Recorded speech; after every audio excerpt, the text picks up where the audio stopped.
Flores Tackle.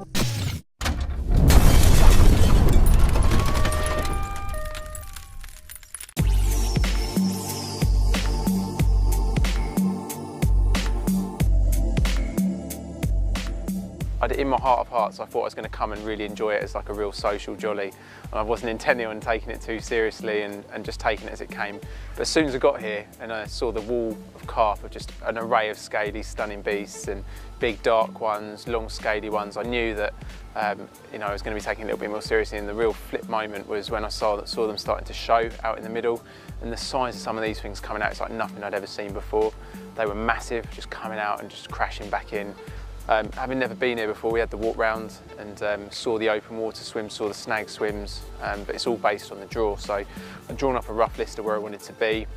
I looked on the board where people's names were and I see the Alamo as a double swim. So I see my old mate James Turner in there, so I thought we'd double up for the week, have a bit of a social with it, and put us in a really good swim actually, sort of middle of the lake. Only if it was, we know the fish live out there, so I was well happy with that.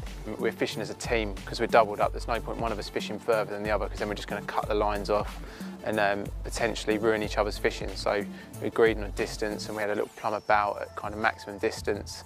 I felt like the new boy when I turned up doing that. I had to have a few goes, but we got there in the end, so we clipped up to 28 wraps. My side, I had the left-hand side of the swim. I got advised to sort of aim at Baxter, straight at Dan, all topsy. Found it was pretty clean out there.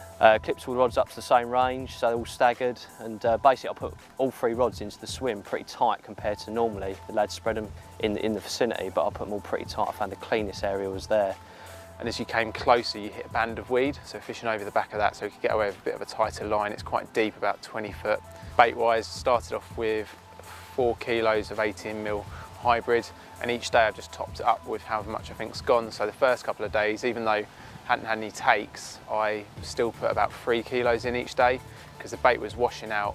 It's very soft, there's quite a lot of bream in here, so when it's been out in the water for a while, it goes down to nothing, and I was really concerned that the fish might be, or the bream, sorry, might be breaking it down. And we're putting out pre-soaked baits as well. It goes out a bit easier, but also a little bit softer, so we're considerate of that. I went straight in hook bait wise with the peaches and cream from Mainline, again for a bit of recommendation. I've been recommended like half a milky toffee by my old mate Apache from a bit of information I'd got off him, but my fishing lately has all been boilie rather than my bit fishing, so went in with a high confidence, just a bit of a spring in my step from a bit of fishing recently back home. If we were baiting up at the same time.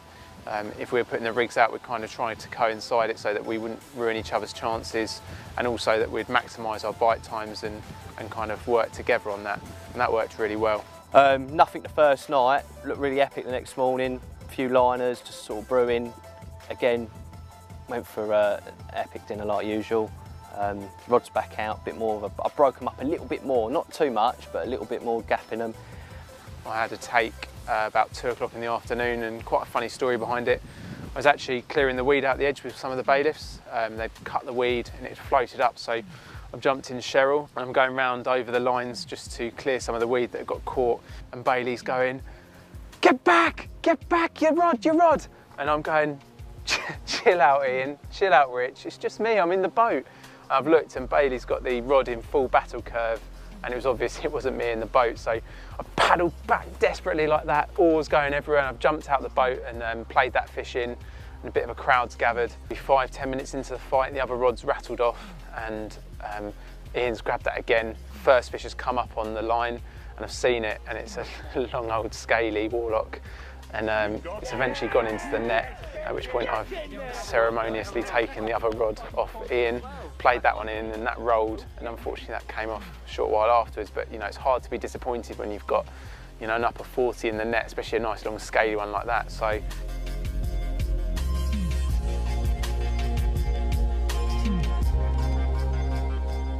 and then the next afternoon started up with the liners again, and 2 o'clock, lo and behold, the middle rod busted off and got me winded. So with the assistant of the gaffer, Mr. Fairbrass, we went out. Epic boat battle, he calmed me down, bit of panic initially. What swims in this lake could be a fish of a lifetime. Felt like I had jaws on the end actually. Opening the bow alarm, to and fro in, great control by Dan, and up popped a fish and got him in the net, which worked out to be a 34 pounder. So I was happy to get off the mark with that,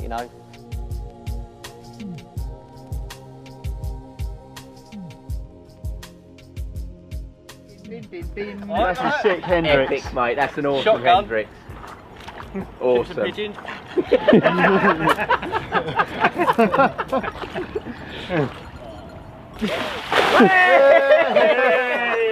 The thing with Gigantica is every single swim can do a bite. If you angle it right, no matter what one you come in, if you come out 14th, you have got a chance of catching one. I know Jake did it last year, coming out last, and he caught the Immaculate. So 11th was all right. It still gave me a swim, and I picked Oblivion in the end. Obviously, there was only 4 left to choose from. So looking at the weather conditions, the wind's sort of hacking in here anyway. Ideally, it'd probably be your first choice. So, I wasn't disappointed to get in here. I was fishing sort of 2 out in open water and 1 down to my right, and I just felt happier. And then early on, I had a bite from the open water rods and had an absolutely beautiful 31-pound common. And I think at the same time, Ian had one, and we both sort of commented how just immaculate these fish were.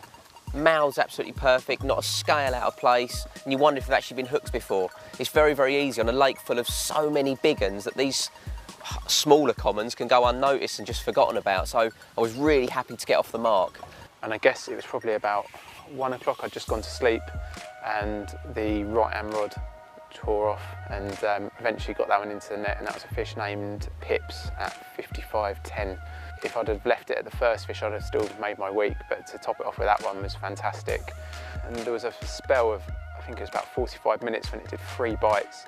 I had Pips at 55, Dovey had Shoulders at 51, and then obviously John just shortly after that had Brutus at 63.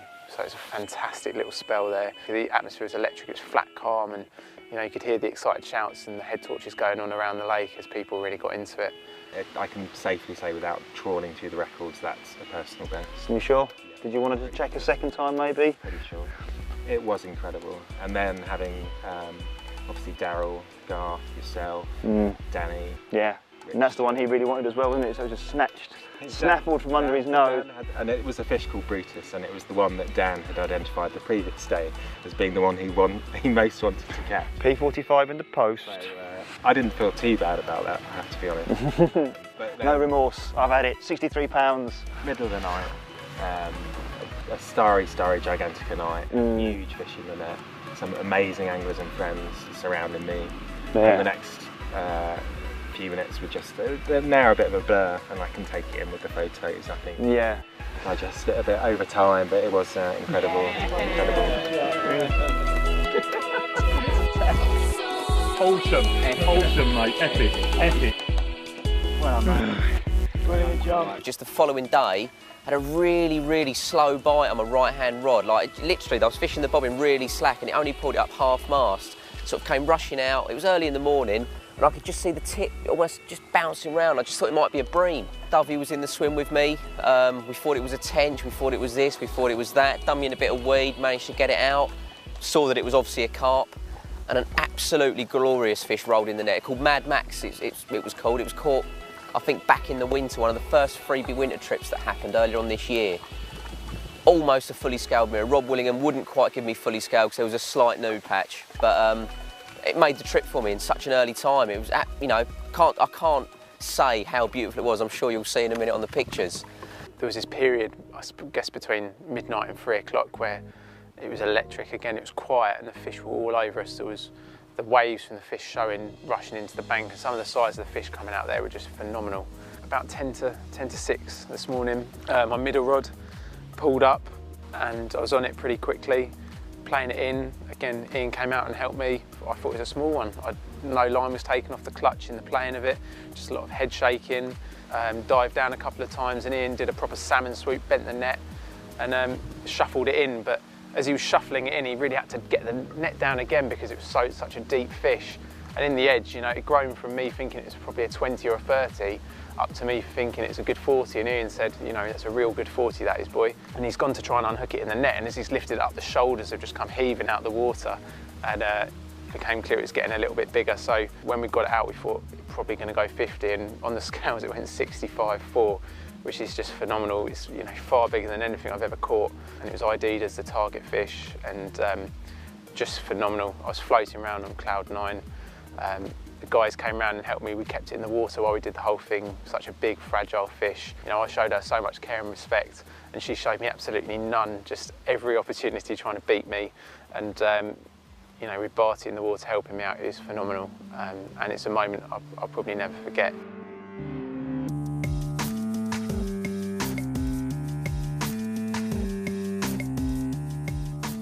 Fish here is just unbelievable what could be on the end next. You know, it's nothing you experience back home. It's just full of whackers, real beautiful fish as well, really individually charactered carp that you'd happily target back home. Great facilities, the food, ain't gone hungry, and just the fishing's awesome because you actually feel like you're fishing. You know, you actually got our angle from, which gives them the credibility that they've got. You know, it's not just chuck it anywhere and you get a bite. You've got to think about your angling, your rigs, and fish time. You fish well and they'll forgive you. They give you a bite, you know, and it's, yeah, they make you work for it, that's for sure. It's been an absolute joy to be here, and it's so cliched. I don't mind not catching. I'm going to go off and do some cartwheels in my pants now.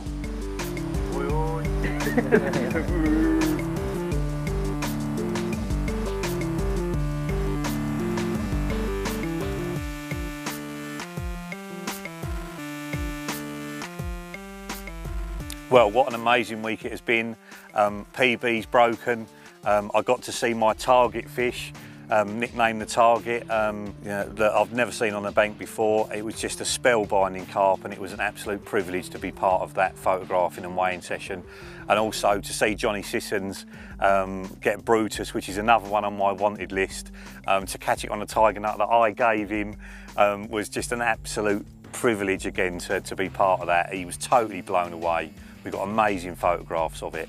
And when people that you're really close to catch something that is a fish of a lifetime, often the feeling is greater watching it than it actually happening yourself, and it all becomes a bit of a blur when you catch a big one. You know, as usual, everybody on the trip has been exemplary. There's been loads of craziness, you know, loads of camaraderie, loads of joke telling, loads of laughs, loads of beers, and loads of carp as well. So I've got my last night to go. Hopefully I'll catch a carp. I'm sure there'll be a couple more big ones out of the main lake, and a few more out of the road lake. Yeah, hopefully we'll have a big carp to show you in the night, and if not, we'll see you next year.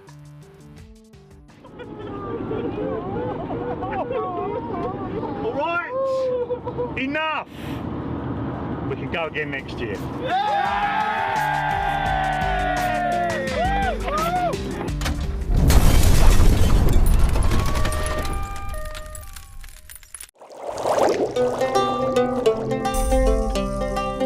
Flores Tackle. Go to www.florestackle.com, connect with us on Facebook and Twitter, or call us on 01375 371 200. Our friendly and knowledgeable staff will be happy to help.